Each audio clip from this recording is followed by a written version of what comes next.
तो स्टोरी होती है यहाँ से स्टार्ट। अब जैसे ही मैं बुक को ओपन करता हूँ, बुक को ओपन करने के बाद जैसे ही मैं स्टोरी का नेम पढ़ता हूँ, दी बटन बटन, मेरे को लगता है कि जिस तरह हिंदी मूवीज़ में, हिंदी ड्रामाज में शोहर का बटन टूट जाता है तो बेगम बड़े ही रोमांटिक अंदाज में वो बटन लगाती है, तो बिल्कुल इसी तरह मुझे लगा कि इस स्टोरी में भी यही होगा। बट स्टोरी पढ़ने के बाद मेरे को पता लगा कि यहाँ तो कोई रोमांटिक सीन ही नहीं है, यहाँ पर हमारी सारी इमेजिनेशंस पे पानी फिर जाता है। तो स्टोरी होती है यहाँ से स्टार्ट। अब नॉर्मा लिफ्ट से नीचे उतरती है और अपने अपार्टमेंट में दाखिल होने लगती है, और जैसे वो अपार्टमेंट में दाखिल होने लगती है तो उसे दरवाजे के बाहर एक पार्सल पड़ा मिलता है। अब वो सोचते हैं कि इस पार्सल के अंदर या तो बिरयानी होगी, या तो फिर कोक की बोतल होगी, या तो फिर कोई हलवा होगा, बट उसकी इमेजिनेशंस पे भी पानी फिर जाता है। अब वो जैसे पार्सल को अंदर लेकर जाती है और अंदर ले जाने के बाद जैसे उसे खोलना शुरू करती है, खोलने के बाद जब उसके देखती है कि उसके अंदर एक बटन यूनिट होता है।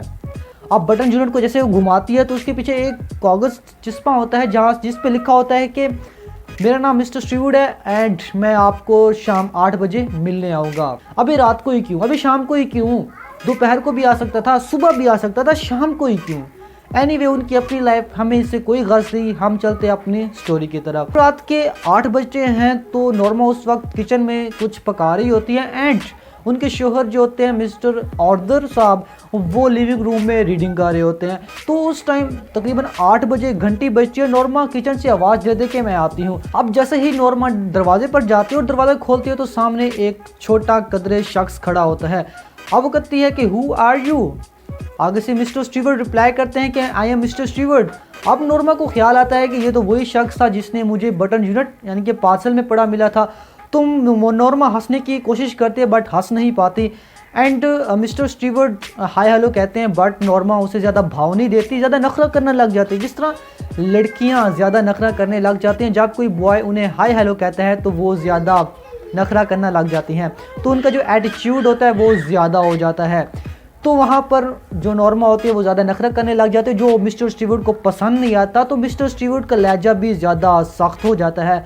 अब नॉर्मा को पसंद नहीं आता एंड ये तकरार चल ही रही होती है कि ऑर्डर को कुछ फील होता है कि कोई आया हुआ है। तो ऑर्डर अपने लिविंग रूम से बाहर आता है और देखता है कि यहाँ तो नैन मटक्के हो रहे हैं। वो पूछता है कि who are you. Mister Steward अपना तारुफ कराते हैं, वो कहते हैं कि ओ मैन यू आर, आए अंदर चलें, अंदर की तरफ इशारा करते हैं, कहते हैं कि आए अंदर बैठकर नैन मटके करें, सॉरी अंदर बैठकर गपशप लगाएं। अब जब वो अंदर लेकर जाता है तो जो ऑर्डर होता है वो नॉर्मा की कुर्सी पर बैठ जाता है। अब वहाँ पर बैठने के बाद ऑर्डर उससे सवाल करते हैं कि आप क्या बेचने की कोशिश कर रहे हैं। अब स्टीवर्ड कहता है कि मैं कोई चीज़ बेचने की कोशिश नहीं कर रहा, बल्कि मैं एक बटन यूनिट आपको देकर उसका बटन मेरे पास है। वो जैसे अपने कोट के अंदर हाथ डालता है, हाथ डालने के बाद वो एक लिफाफा निकालता है। अब उस लिफाफे के अंदर एक बटन होता है। वो कहते हैं कि अगर आप इस बटन को दबाते हैं तो दुनिया में कोई ऐसा शख्स जिसे आप जानते भी नहीं होंगे वो मर जाएगा। अब ये ज़्यादा हैरानकुन बात थी मिस्टर ऑर्डर के लिए एंड उनकी वाइफ नॉर्मा के लिए। अब वो दोनों हैरान हो जाते हैं कि ये क्या कर रहा है। अब ऑर्डर उनसे दोबारा पूछते हैं कि आप क्या कहना चाह रहे हैं। तो मिस्टर स्टीवर्ड कहता है कि मैंने अभी तो आप लोगों को बताया है जो मैंने कहा है। देन अब नॉर्मा बड़े ही मुतजस्सिस अल्फाज से ये पूछती है कि आप किसकी वो कर रहे हैं, आप किसको एडवर्टाइज़ कर रहे हैं। अब मिस्टर स्टीवर्ड बताता है कि सॉरी मुझे ये बताने की इजाज़त नहीं है। अब जो ऑर्डर होता है वो बड़ा गुस्से में आ जाता है, तिलमिला उठता है, वो बटन यूनिट को उठाता है, उसके मुंह के ऊपर मारते हुए कहता है गेट आउट। अब मिस्टर स्टीवर्ड की इतनी बेइज्जती हो जाती है लेकिन फिर भी उसे रास नहीं आती। जैसे ही वो जाने लगता है तो वो अपना कार्ड मेज़ पर छोड़े जाता है और कहता है कि अगर ज़्यादा बेइज्जती करनी हो तो मुझे कॉल करके मेरी बेइज्जती कर देना, सॉरी ज़्यादा इन्फॉर्मेशन लेनी हो तो कॉल करके मुझसे इन्फॉर्मेशन ले लेना एंड इसके बारे में सोचना। अब उन्होंने ये एक टिप भी दी थी, अगर आप किसी ये बटन दबाते हो तो दुनिया में कोई ऐसा शख्स जिसे आप जानते भी नहीं होंगे वो मर जाएगा एंड इसके बदले में आपको $50,000 मिलेंगे। ये बात ऑर्डर के जहन में नहीं आती बट नॉर्मा के दिमाग में घूम रही होती है, बिकॉज जो औरत होती है ना, जो लड़की होती है वो पैसे के पीछे, एनीवे बहुत सी लड़कियाँ ऐसी नहीं होती, मैं बहुत सी लड़कियों को नहीं कह रहा बट एक बात कर रहा हूँ एक स्टोरी के मुतालिक, तो आप लोगों ने इसे सीरियसली नहीं ले लेना, ठीक हो गया। मिस्टर स्टीवर्ड चले जाते हैं तो जो ऑर्डर होता है वो दोबारा अपने लिविंग रूम में स्टडी के लिए जा रहे होते हैं। तो नॉर्मा उनसे सवाल करती है कि आपके ख्याल में ये क्या था। तो मिस्टर ऑर्डर बड़े ही मज़ाही अंदाज में कहते हैं I don't know, I don't know. तो दोबारा चले जाते हैं अपने लिविंग रूम में रीडिंग करने के लिए एंड नॉर्मा दोबारा बावर्ची खाने में चली जाती है। अब कुछ देर बाद, अब जो डिनर करने के बाद जो ऑर्डर होता है वो बाथरूम में टीथ ब्रश कर रहे होते हैं एंड पीछे से नॉर्मा आकर पूछती है कि क्या आपके अंदर ये मुतजस्सिस पैदा नहीं कर रहा, क्या आपके अंदर ये सस्पेंस पैदा नहीं कर रहा। तो जो ऑर्डर होते हैं वो अपनी नज़र ऐसे उठाते हैं तो सामने एक शीशा होता है तो उसका अक्स नज़र आ रहा होता है, तो वो कहता है कि ये मुझे तैश में दिलाता है। अब नॉर्मा अपने बालों को घुंघराले करने वाली एक कंघी सी होती है उसे घुमा रही होती है, वो दोबारा घुमाती है एंड कहती है कि मुझे लगता है कि ये कोई पागल जो लाखपति है वो इस तरह कोई गेम खेल रहा है, लोगों के साथ लोगों को बेवकूफ़ बना रहा है। तो ऑर्डर कहता है हो सकता है। एंड देन उसके बाद अब जो नॉर्मा है, नॉर्मा के दिमाग के अंदर अभी भी $50,000 घूम रहे होते हैं एंड वो सोने लगते हैं। और जैसे वो बेड पर पहुंचते हैं तो यहाँ पर आप लोगों ने अपनी इमेजिनेशंस को काम ले रखना है, ऊपर नहीं लेके जाना बिकॉज ऊपर लेके गया तो बहुत कुछ हो सकता है, एंड नीचे रखना है बिकॉज आपकी इमेजिनेशंस पे पानी फिरने वाला है। अब जैसे ही नॉर्मा वहाँ पे बेड पे पहुंची है तो ऑर्डर भी बेड पे पहुंच जाता है। अब वहाँ पे थोड़ा सा उनके दरमियान बहस होती है, तकरार वगैरह होती रहती है बटन यूनिट को लेकर एंड नॉर्मा कंबल में सिरक जाते हैं और कहते हैं कि ये कितना दिलचस्प है। ऑर्डर लैम्प को ऑफ करके गुड नाइट कहकर सो जाता है। अभी नॉर्मा के दिमाग में $50,000 घूम रहे होते हैं।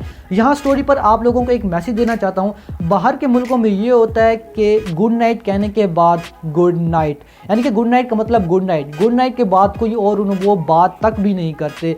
ये नहीं होता कि हमारे पाकिस्तान में जिस तरह होता है गुड नाइट कहने के बाद भी 3-3 4-4 घंटे हम बात करते रहते हैं, बिल्कुल भी नहीं। उधर गुड नाइट का मतलब गुड नाइट होता है। देन जब सुबह होती है नाश्ता करने के बाद जैसे ही नॉर्मा ऑफिस के लिए जा रही होती है तो उसे उस मेज़ पर वो टुकड़े मिलते हैं कार्ड के जिसके ऊपर मिस्टर स्टीवर्ट का नेम एंड पता एंड उसका नंबर लिखा होता है। वो सोचे समझे उसको अपने पर्स में रख लेती है एंड जैसे ही वो ऑफिस जाती है, ऑफिस जाने के बाद जैसे उनकी ब्रेक होती है, ब्रेक में वो पर्स में से वो निकालती है एंड उसको जोड़ने की कोशिश करती है, उसके ऊपर नंबर लिखा होता है।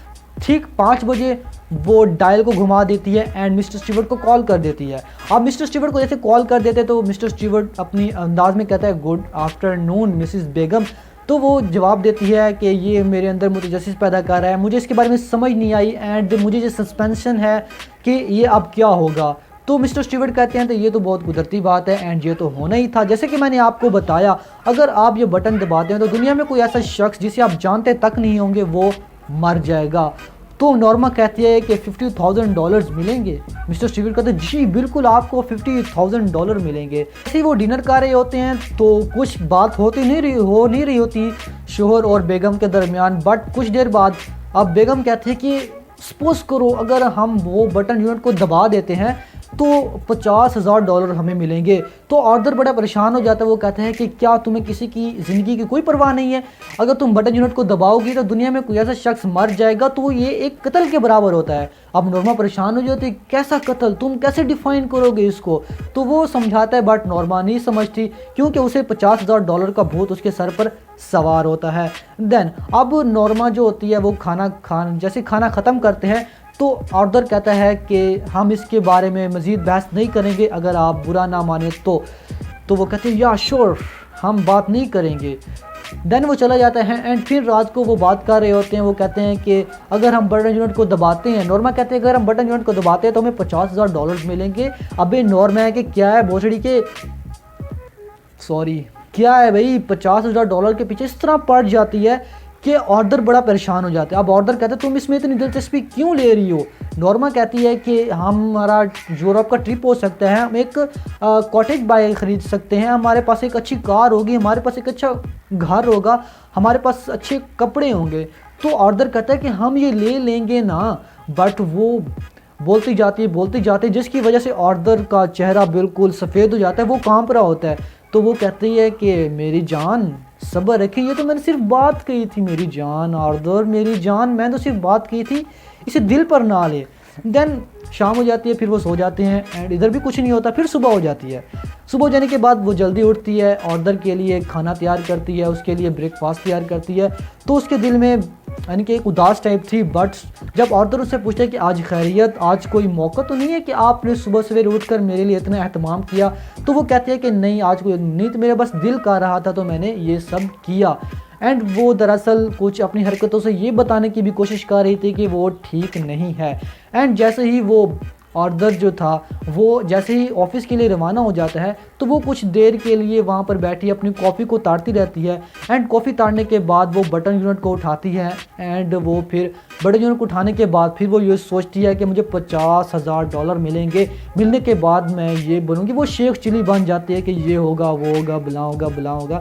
देन अब वो बटन यूनिट को दबाने के बाद जैसे बटन के ऊपर हाथ फेंकती है एंड कहते हैं कि आर्थर तुम्हारे लिए। अब वो बटन यूनिट को दबा देती है। अब जैसे दबाती है तो उसके पसीने हो जाते हैं, कांप रही होती है, तो वो यही सोच रहे होते हैं कि अब क्या हुआ होगा, फाइनली कोई मार ही गया होगा ना। अब उसने बटन यूनिट को दबा दिया है। अब कुछ नहीं होता तो वो बटन यूनिट को उठाती है, वो यानी कि वेस्ट बास्केट में फेंक देती है एंड ऑफिस के लिए रेडी होना शुरू कर देती है। अब जैसे वो रेडी हो रही होती है तो कॉल बजती है। अब जैसे वो कॉल उठाती है तो वो हॉस्पिटल से कॉल होती है। अब वो कॉल होती ये है कि आपके जो हस्बैंड है मिस्टर आर्थर, उनका एक्सीडेंट हुआ है और एक्सीडेंट में उनकी डेथ हो गई है। अब वो बड़ी परेशान हो जाती है। वो ये कहती है कि क्या ये उन्होंने तो ये बताया था मिस्टर स्टीवर्ट ने कि वो शख्स मर जाएगा जिसे आप जानते भी नहीं होंगे। एंड वो कांप रही होती है, उसकी पाँव से उसकी ज़मीन निकल जाती है पाँव से और वो बहुत ज़्यादा परेशान हो जाती है। वो एबनॉर्मल हो जाती है, वो दोबारा उठती है एंड दोबारा फ़ोन बजता है। जैसे वो दोबारा फ़ोन बजता है तो मिस्टर स्टीवर्ट वहाँ पर होते हैं। अब जैसे मिस्टर स्टीवर्ट होते हैं तो कहते हैं कि मिसिस बेगम। अब वो जो नॉर्मा होती है वो उसे कहती है कि आपने तो कहा था कि वो शख्स मरेगा जिसे हम जानते तक नहीं होंगे, तो मेरे शोहर कैसे मर गए? मैं तो अपने शोहर को जानती थी, मैं तो अपने शोहर को देखा हुआ था। अब मिस्टर स्टीवर्ट कहते हैं कि क्या वाकई तुम अपने शोहर को जानती थी? ये सुनने के बाद वो एबनॉर्मल हो जाती है। वो दोबारा वो इस बटन यूनिट को उठाती है, उसे तोड़कर उसे 1-2-3 टुकड़े कर उसे फेंक देती हैं एंड वहाँ पर उसे पछतावे के सिवा और उसके पास कुछ नहीं होता। बात रही $50,000 की, तो $50,000 नॉर्मा को कैसे मिले होंगे? आर्थर की जो लाइफ इंश्योरेंस थी वो थी $25,000, जो कि डबल हो जाती है in the case of such an accident. तो अगर एक्सीडेंट के तौर पर आर्थर की डेथ हुई है तो उसकी जो $25,000 थी वो डबल होकर $50,000 बन गई थी एंड वो नॉर्मा को मिल गई थी। इस स्टोरी का जो असल मेन पॉइंट जो इस स्टोरी का निचोड़ निकलता है कि वाकई नॉर्मा अपने शोहर को जानती थी।